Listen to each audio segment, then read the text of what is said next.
જવું છે તો હવે યમુનાજી માર્ગ કેવી રીતે આપશે? ત્યારે દુર્વાસા મુનિ કહે છે કે તમારા યમુનાજીને પ્રાર્થના કરવાની કે અમારા ગુરુજી દુર્વાસાજી જો પૂર્ણ ઉપવાસી હોય તો અમને માર્ગ આપે. તો આટલું ખાધું તો કેવી રીતે ઉપવાસી? પણ પેલો ભગવાન વાળો વિશ્વાસ થયો. યમુનાજીને પ્રાર્થના કરે છે કે અમારા ગુરુ દુર્વાસાજી જો પૂર્ણ ઉપવાસી હોય તો અમને માર્ગ આપો. ભગવાનની આ જ લીલા છે, ભગવાનની આ જ માયા છે. ભગવાનની માયાને આપણે જાણી ન શકીએ. પ્રદ્યુમ્નના પુત્ર અનિરુદ્ધનો જન્મ થયો છે અને અનિરુદ્ધના લગ્ન થયા છે. એનું વર્ણન કર્યું છે શ્રી સુખદેવજી મહારાજે.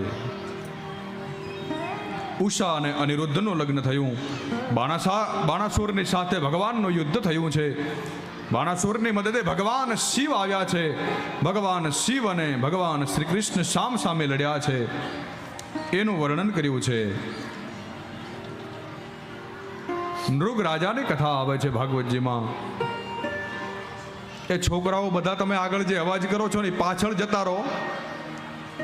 આ વચ્ચે જે છોકરાઓ રખડે છે બધાને બેહાડી દો. ત્યાં વચ્ચે જે છોકરા બધા ઉભા બેહી જાઓ, કાં તો પાછળ જતા રહો બધા.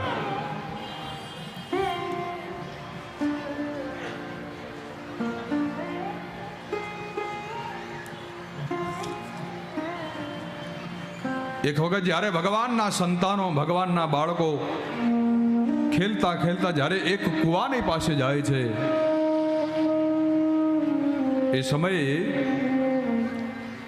ત્યાં કુવામાં એક જીવને જુએ છે ભગવાનના સંતાનો.